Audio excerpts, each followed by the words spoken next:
जी नमस्कार।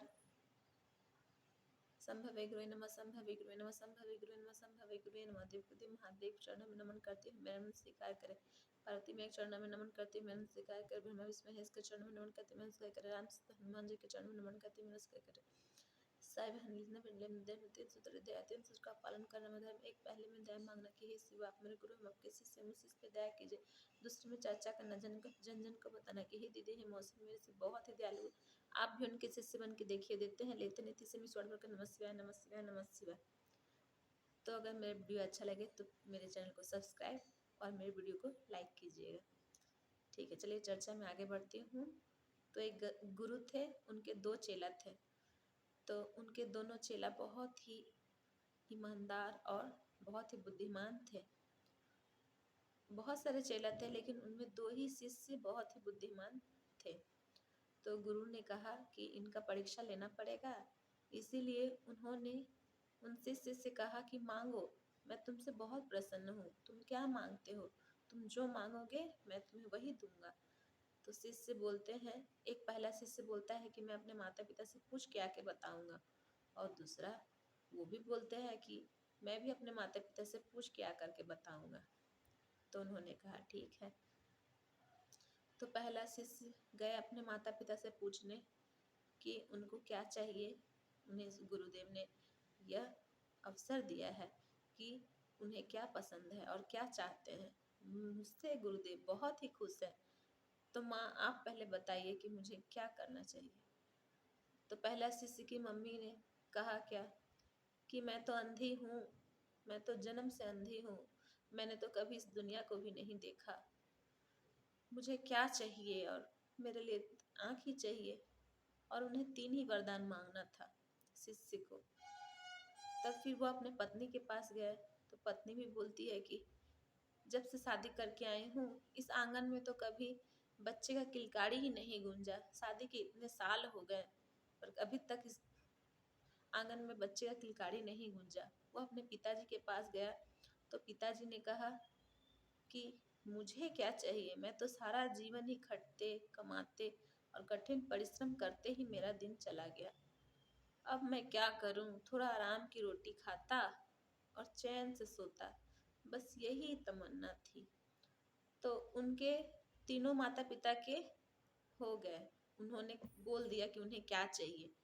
अब दूसरा शिष्य वो अपने माता पिता से गया पूछने के लिए, तो वो अपने माता जी से पूछते हैं कि माँ गुरुदेव मुझसे बहुत ही प्रसन्न है, जे उन्होंने कहा है कि मुझे क्या चाहिए, आप बताइए माँ मुझे क्या चाहिए। तो उनकी माँ ने कहा कि तेरी बहू बहुत सुंदर है, इसीलिए मेरे से दिन रात झगड़ा करते रहती है, तू गुरुदेव को बोलना कि मुझे तेरी बीवी से भी ज़्यादा सुंदर कर दे और मैं उससे भी ज़्यादा खूबसूरत लगूं। तो उसने कहा ठीक है। फिर वो अपने बीवी के पास गया, तो बीवी बोलती है कि मैं यहाँ नहीं मांगूंगी, मैं तो गुरुदेव के पास ही जा कर के मांगूंगी। तो कहा ठीक है चलो। तो दोनों ही चले गए राजी खुशी। उसके बाद गुरुदेव ने कहा कि बताओ शिष्य तुम्हें क्या चाहिए। तो शिष्य ने कहा, शिष्य को कुछ बोलने का मौका ही नहीं मिला, उसकी माँ ने वहीं झगड़ा शुरू कर दिया और कहा क्या कि मुझे तो मेरी बहू से भी ज़्यादा खूबसूरत बना दो, इतना खूबसूरत कि मैं अपने बहू से भी ज़्यादा सुंदर दिखूं। और उसके बाद उसकी बहू का बारी आया, तो उसकी बहू ने कहा एक कि मेरी सास को गधी बना दो। तो मेरी सास को गधी बना दो, तो उनके सास को गधी बना दिया। अब दूसरा वचन हो गया खत्म, अब एक ही बचा है, क्योंकि तीन ही वरदान मांगना था। अब उनके बेटा क्या करे। बेटा ने कहा कि अब ये मेरी माँ गधी बन गई है, तो क्या मुझसे यह देखा जा रहा है, मेरी माँ जैसी थी वैसे ही आप बना दीजिए गुरुदेव। तो उनको वैसे जैसी थी उनकी माता जी वैसे ही उनको बना दिए। तो उनका तो तीनों वरदान खत्म, हाथ में तो कुछ नहीं आया। फिर दूसरे शिष्य से जब पूछे गुरुदेव कि आपको क्या चाहिए, तो उन्होंने कहा कि मेरी माँ तो जन्म से अंधी है, मेरे घर में बच्चा भी नहीं है, और मेरे पिताजी तो खटते कमाते ही उनका दिन बीत गया, इसीलिए मुझे मेरे मेरे घर में, मेरे महल में मेरे सोने के महल में मेरे बच्चे को दूध भात खाते हुए मेरी माँ देखे। यह शिष्य ने कहा। एक ही शब्द में उन्होंने तीनों बातें कह दी और उन्हें दूसरा वरदान मांगना भी नहीं पड़ा।